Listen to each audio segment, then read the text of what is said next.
Numéro 20. Le mérou Goliath est un type de poisson d'eau salée, connu pour sa taille impressionnante, sa carrure robuste et sa chair savoureuse. Sa taille varie selon les espèces, certains spécimens pouvant atteindre plusieurs mètres de long et peser des centaines de kilos. Le mérou hybride est issu de l'accouplement entre deux types de mérous, le mérou tigre et le mérou géant. Ces populations hybrides se trouvent dans les eaux tropicales de la région Indo-Pacifique. Les jeunes mérous hybrides restent généralement proches des côtes, tandis que les adultes passent la majeure partie de leur temps au large. Les mérous hybrides plus grands sont mieux équipés pour se défendre contre les menaces que les plus petits. Durant leur première phase de développement, les larves et les jeunes mérous hybrides se nourrissent principalement de plancton. En grandissant, ils consomment des animaux terrestres comme des oiseaux et de petits mammifères qui s'aventurent à y être trop près de la surface de l'eau. Ils utilisent enfin leurs mâchoires puissantes pour les attraper et ouvrent grand leur bouche pour les avaler. Les arowanas sont très prisés dans le monde de l'aquariophilie et sont considérés comme l'un des poissons prédateurs les plus convoités. On pense que ces créatures anciennes existent depuis plus de 100 millions d'années. Numéro 19. On les appelle des singes de l'eau, un surnom dérivé de leur capacité à bondir hors de l'eau pour attraper leur proie. Ils évoluent généralement juste au-dessus de la surface de l'eau, attendant patiemment une opportunité de se nourrir. Il est intéressant de noter que certains arowanas argentés ont été retrouvés avec des restes d'oiseaux, de chauves-souris, de souris et de serpents dans l'estomac. On les trouve principalement dans la région amazonienne. Les arowanas préfèrent donc se nourrir de poissons proches de la surface. La position élevée de leur bouche leur permet de saisir leur proie tout en nageant rapidement par en dessous. Ils peuvent également adopter un comportement de chasse unique, se plaçant parallèlement à des arbres tombés pour dissimuler leur présence avant de lancer une attaque. Cette technique implique souvent un bond hors de l'eau. Ils sont capables de capturer une grande variété de proies, notamment de gros insectes, d'autres poissons, des crabes, des escargots, des serpents et même de petits oiseaux perchés sur des branches basses. Numéro 18. Dans les eaux des Seychelles, dans l'océan Indien, au large des côtes africaines, des images remarquables ont capté les carangues géantes en train de pratiquer un phénomène qu'on appelle la pêche aérienne. Ces poissons puissants ont développé une technique de chasse fascinante. Ils se propulsent hors de l'eau pour attraper et dévorer des sternes, un type d'oiseau marin. La carangue colossale suit sa proie sous la surface avant de bondir dans les airs avec une agilité stupéfiante. Ces poissons peuvent atteindre jusqu'à 1,68 m de long et peser plus de 76 kg, imposants par leur carrure. Leur bouche grande ouverte leur permet d'exécuter une manœuvre aérienne spectaculaire pour attraper leur prochain repas. Ce qui rend cette chasse encore plus impressionnante, c'est l'intelligence exceptionnelle de ces poissons. Leur cerveau est capable de calculer la vitesse de l'air, l'altitude et la trajectoire de leur proie aviaire. Ils chassent seuls ou en groupe, s'attaquant à des dizaines de milliers de sternes qui s'envolent des côtes de l'océan Indien et du Pacifique. Bien qu'ils se nourrissent principalement d'autres poissons, ces créatures prédatrices et puissantes sont également connues pour s'attaquer à de jeunes tortues et à de petits dauphins. Numéro 17. Les orques ont mérité le surnom de loups des mers. Et voici pourquoi. Pesant jusqu'à environ 10 000 kg et pouvant atteindre des vitesses de 48 km par heure, elles font preuve d'une puissance incroyable et leurs mâchoires sont équipées de dents d'environ 9,6 cm. Les phoques sont les proies préférées des orques près de la banquise antarctique. Toutefois, les phoques parviennent souvent à leur échapper en restant sur la glace. Mais les orques ont mis au point une tactique ingénieuse pour les faire tomber à l'eau. Elles foncent en formation serrée vers la plaque de glace, créant une vague massive qui emporte le phoque dans la mer. Les orques surpassent également les requins en tant que prédateurs dominants des océans. Elles ont été observées attaquant des proies plus grandes, comme les baleines grises, les rorquals et les baleines bleues, ainsi que les narvals. Dans de rares cas, elles ont même été vues attaquant et consommant des loutres de rivière, des otaries à fourrure du nord, des loutres de mer et parfois même des mammifères comme les cerfs. En mai 2012, des plongeurs ont découvert une carcasse de cerf sous l'eau, apparemment attaquée et dévorée par des orques. Mais comment est-ce possible ? Eh bien, les cerfs nagent parfois d'une île à une autre, ce qui les rend encore plus vulnérables que les phoques s'ils croisent la route d'une orque. Numéro 16. Dans une scène saisissante, le goéland marin peut saisir un lapin caché dans son terrier et refermer rapidement son bec sur la tête de l'animal malchanceux. En quelques instants, il soulève le lapin et l'avale en entier, créant une interaction inattendue entre deux animaux qu'on ne penserait pas liés. Les goélands sont connus pour leur comportement prédateur et ont gagné une certaine notoriété sur Internet en raison de leurs actions souvent nuisibles. Cependant, cet événement va bien au-delà du simple vol d'un sandwich ou d'autres facéties typiques. Un incident notable au Royaume-Uni a vu un goéland capturer un chihuahua dans le jardin de son propriétaire, suscitant une large attention. Néanmoins, l'événement le plus stupéfiant impliquant un goéland a récemment été rapporté depuis une île isolée du pays de Galles. Dans une réserve naturelle appelée Scomar Island, un goéland a été filmé en train de sortir un lapin sauvage vivant de son terrier avant de l'avaler tout entier. Les lapins représentent une part importante du régime alimentaire des goélands, notamment lorsque les petits oiseaux marins se font rares. Numéro 15. Le barracuda est un prédateur redoutable et incroyablement rapide, doté d'une dentition meurtrière. On pense qu'il est étroitement lié aux marlins, aux poissons voiliers et même aux espadons. Les barracudas sont des poissons marins qui habitent les couches supérieures de l'eau près des récifs coralliens, là où se trouve leur proie. Ce sont des chasseurs solitaires qui doivent capturer leur nourriture et qui entrent parfois en concurrence avec d'autres animaux marins, comme les dauphins, pour les sources d'alimentation. Les barracudas peuvent passer d'un arrêt complet à leur vitesse maximale de 58 km/h en un éclair afin d'atteindre leur proie avant qu'elle ne puisse réagir. La taille est le seul facteur limitant pour ce que le barracuda considère comme une proie potentielle, car il est tout à fait capable d'attaquer une proie presque aussi grande que lui. En plus d'être des charognards opportunistes, les barracudas ont également été observés en train d'attaquer des proies plus grandes comme des dauphins et même des tortues. Ils sont aussi connus pour leurs manœuvres aériennes impressionnantes, sautant hors de l'eau pour attraper des oiseaux volant à basse altitude. Numéro 14. Les morses possèdent un corps robuste, recouvert d'une peau épaisse et coriace pouvant atteindre jusqu'à 2,5 cm d'épaisseur. Leur caractéristique la plus remarquable est leur impressionnante paire de défense en ivoire qui continue de croître tout au long de leur vie. Les mâles adultes, appelés taureaux, peuvent atteindre une longueur de 3,60 mètres et peser jusqu'à 2 tonnes. Leur alimentation est variée, mais consiste principalement en invertébrés mous trouvés sur les fonds marins ou même enfouis en dessous. À l'aide de leurs moustaches sensibles, ils repèrent des proies telles que des palourdes, des escargots, des vers et des concombres de mer. Lorsqu'ils se nourrissent, ils extraient dans les parties molles des palourdes et escargots, laissant les coquilles retomber au fond. Cependant, les morses mâles ont parfois été observés en train de chasser des phoques et même des oiseaux marins. En 2015, une équipe de zoologues a mené une étude d'1 mois sur les morses près de la Russie. Ils ont découvert que les morses approchaient parfois les oiseaux posés sur l'eau pour les effrayer, les forçant à s'envoler. D'autres fois, le morse plongeait sous les oiseaux et surgissait soudainement de l'eau pour tenter de les frapper avec ses défenses. Numéro 13. Des recherches récentes ont permis de mieux comprendre les habitudes alimentaires de certains charognards marins encore peu connus. Une créature fascinante étudiée est l'anémone de mer géante, qui ressemble à un chou-fleur sous-marin.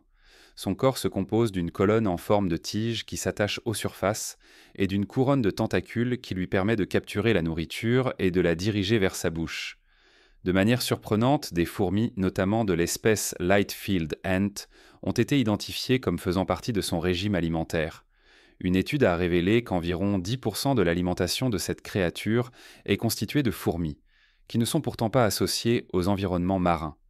En explorant l'histoire naturelle de cette espèce de fourmis, les chercheurs ont proposé une explication. Comme ces fourmis sont de mauvais volants, des rafales de vent peuvent les faire tomber accidentellement dans l'eau, les rendant disponibles pour les créatures marines comme l'anémone. Numéro 12. Bien qu'il soit très improbable qu'une baleine avale un humain, le cachalot est l'espèce qui en aurait potentiellement la capacité, puisqu'il chasse des créatures comme les calmars géants. Dans un incident remarquable, une baleine à bosse a accidentellement capturé des mouettes dans sa bouche immense alors qu'elle fonçait vers un banc de poissons. Les mouettes paniquées ont tenté désespérément de s'échapper de ces mâchoires gigantesques alors qu'elle émergeait à la surface. Réalisant son erreur, la baleine a relâché les mouettes affolées dans les airs avant de replonger. Cependant, elle a bien réussi à garder le banc de poissons dans sa bouche. Un photographe a capturé ce moment rare. Des baleines à bosse ont également été retrouvées avec des oclètes de cassin, un type d'oiseau marin mesurant environ 23 cm dans l'estomac. Numéro 11. L'alimentation joue un rôle crucial dans les caractéristiques des raies, influençant leur apparence, y compris leur couleur et leur forme, ce qui les aide à se fondre parfaitement dans leur environnement. Les raies se nourrissent principalement de crustacés, de petits poissons, d'escargots, de mollusques, de crevettes et d'autres petites créatures. En tant que carnivore stricte, elles préfèrent consommer des proies plus petites qu'elles, en particulier celles trouvées dans ou sous les substrats sableux. Ces créatures benthiques se cachent souvent partiellement sous le sable dans des eaux peu profondes, attendant patiemment qu'une proie passe à proximité. Bien que les raies consomment surtout des invertébrés comme les vers et les mollusques, elles peuvent occasionnellement causer des dégâts importants aux bancs de coquillages de valeur. De façon surprenante, certaines raies d'eau douce de l'Amazonie ont développé une manière remarquable de mâcher leur nourriture, similaire à celle des mammifères comme les vaches ou les chèvres. Lorsqu'elles ont colonisé l'Amazonie il y a environ 20 à 40 millions d'années, les larves d'insectes aquatiques y étaient non seulement abondantes, mais aussi très nutritives. Comme les insectes sont difficiles à digérer, la mastication est devenue nécessaire pour une digestion efficace. En se spécialisant dans la consommation d'insectes, les raies ont probablement évité la concurrence avec d'autres poissons. Numéro 10. Les requins blancs emploient une stratégie de chasse unique, traquant souvent leur proie par-dessous et par derrière avant de lancer leur attaque. Ils préfèrent les lions de mer, les phoques et les éléphants de mer comme cible principale. Leur première attaque a lieu sous l'eau, entraînant une libération massive de sang qui laisse une traînée bien visible à la surface. En quelques minutes, la victime réapparaît à la surface avec une portion de son corps manquante et le requin revient pour achever sa proie. Dans certains cas, ces requins ont été observés au large de l'Afrique du Sud, en train de bondir jusqu'à 5 mètres hors de l'eau, avec un phoque fermement maintenu entre leurs mâchoires. Les grands requins blancs ont un comportement alimentaire très varié, avec une tendance opportuniste allant de la surface de l'océan jusqu'au fond marin. Leurs choix de proies s'élargissent à mesure qu'ils grandissent. Dans certaines circonstances extrêmes, certaines espèces de pieuvres adoptent un comportement intrigant en mangeant leurs propres bras lorsqu'elles sont confrontées à une pénurie alimentaire sévère.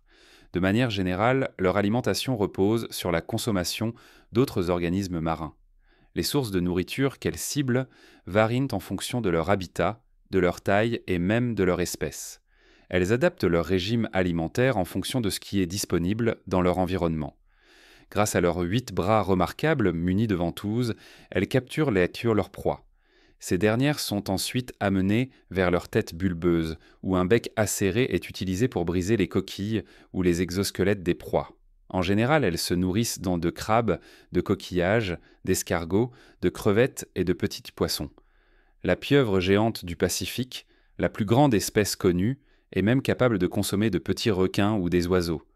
Saviez-vous qu'elles font preuve d'une intelligence remarquable ? On les a observées utiliser des outils pour capturer leur proie et même trouver des moyens astucieux d'échapper à leurs prédateurs. Numéro 8. Les pélicans sont répandus dans divers milieux humides et riches en eau, qu'ils soient denses d'eau douce ou marins. On les trouve dans les lacs, les marais, les rivières, les îles côtières et le long des rivages. Parce que ces oiseaux se déplacent régulièrement entre les écosystèmes d'eau douce et salée, leur alimentation varie selon les saisons. En plus de consommer des anchois et des sardines, les pélicans se nourrissent également de poissons plus gros, souvent appelés poissons grossiers. Toutefois, en période de pénurie alimentaire, les pélicans ont été observés en train d'attraper et de consommer des mouettes, voire des canetons. Pour consommer ces mouettes, ils les maintiennent sous l'eau jusqu'à les noyer avant de les avaler entières. Les pélicans pratiquent également le piratage alimentaire, volant les proies capturés par d'autres oiseaux. Bien que le poisson constitue la base de leur alimentation, ils sont opportunistes et consomment également des crustacés, des têtards et des tortues. Numéro 7. Les serpents de mer, probablement l'une des plus anciennes espèces de serpents, restent mystérieux en raison des difficultés à les étudier dans leur habitat naturel. Malgré la grande diversité des espèces, ils partagent des préférences alimentaires similaires. Les anguilles sont très prisées car leur forme allongée les rend faciles à avaler. Les serpents de mer se nourrissent aussi de poissons, avec une préférence pour les espèces plus petites. Opportunistes, ils mangent divers poissons qu'ils peuvent faire passer dans leur bouche. Ils peuvent également s'en prendre à des oiseaux ou à de petits animaux terrestres. En outre, ils consomment de petits poulpes, des œufs de poisson, des crustacés et des crabes mous. Incapables de se déplacer sur la terre ferme, ils effectuent toute leur chasse sous l'eau. Leur réussite repose en grande partie sur leur venin extrêmement puissant, ce qui en fait certains des serpents les plus venimeux au monde, surpassant même les cobras. Le serpent marin à nez crochu est particulièrement dangereux. Une morsure peut être fatale. Malgré leur mode de vie aquatique, ils doivent remonter régulièrement à la surface pour respirer. Leur poumon s'étend sur presque tout leur corps, et ils peuvent également absorber de l'oxygène par la peau, ce qui leur permet de plonger à de grandes profondeurs pour chasser. Numéro 6. Les dauphins, notamment les espèces les plus grandes, ont un régime alimentaire varié qui peut inclure des oiseaux marins lorsque les autres options, comme les poissons, les calamars ou les pieuvres, se font rares. Ils ne montrent pas de préférence particulière pour certaines espèces d'oiseaux et consomment diverses proies, comme les mouettes, les pélicans, les albatros, les macareux, les guillemots, etc. Bien que les dauphins à nez en bouteille se nourrissent principalement de poissons et de calmars, ils peuvent manger des oiseaux si nécessaire. Contrairement aux orques, qui utilisent des stratégies de chasse spécifiques pour attraper des oiseaux, les dauphins sont moins sélectifs et poursuivront toute créature aquatique qu'ils rencontrent. Malgré les efforts de protection des parents, les dauphins représentent une menace importante et peuvent consommer les petits de requins, d'oiseaux, de tortues de mer, voire de baleines, et même leurs propres congénères. Les dauphins ne chassent pas uniquement pour eux-mêmes, mais aussi pour nourrir leurs petits. Numéro 5, la murène est une créature ressemblant à un serpent avec un corps glissant et une apparence menaçante, caractérisée par des mâchoires proéminentes et des yeux globuleux. Ces créatures sous-marines se nourrissent principalement de petits poissons, de crabes et de poulpes. Certaines espèces, comme la murène zébrée et la murène flocon de neige, possèdent des dents émoussées spécialisées qui leur permettent de consommer des créatures à carapace dure, comme les crabes, les mollusques et les céphalopodes. Il existe même une seconde paire de mâchoires chez les murènes qui les aide à dévorer leur proie. Lors de la chasse, la murène capture sa proie avec les dents de sa mâchoire extérieure, puis la seconde mâchoire jaillit de la gorge vers la bouche, saisissant fermement la proie pour l'entraîner plus profondément dans son corps. Fait étonnant, il n'est pas rare de voir cette créature sortir de l'eau. Connu pour son comportement agressif et dangereux, le requin-tigre est un prédateur très actif lorsqu'il est attiré par de la nourriture. Son nom distinctif provient des rayures verticales qui ornent son corps. Il peut atteindre une longueur d'au moins 5,5 mètres et peser environ 900 kg, ce qui en fait la 4e plus grande espèce de requin. Les requins-tigres ont un appétit féroce et sont connus pour consommer presque tout ce qu'ils trouvent à leur portée. Leur alimentation comprend un large éventail de poissons. Bien qu'ils adoptent un comportement de recherche de nourriture généralisé, les requins-tigres de certaines régions peuvent se spécialiser dans certaines proies abondantes. Par exemple, à Hawaï, ils ciblent les tortues vertes et les phoques moines hawaïens près de leur site de nidification. Ailleurs, ils se rassemblent près des colonies d'oiseaux marins durant la période où les jeunes apprennent à voler, ce qui les conduit souvent à la surface de l'eau. Numéro 3. Voir une tortue manger un autre animal est plus troublant qu'on ne le pense. La tortue verte se reconnaît facilement à sa carapace proéminente qui couvre la majeure partie de son corps, à l'exception de la tête et des nageoires. Équipée de nageoires en forme de pagaie, elle peut se déplacer rapidement dans l'eau. Ces créatures robustes peuvent mesurer entre 90 et 120 cm et peser entre 135 et 160 kg.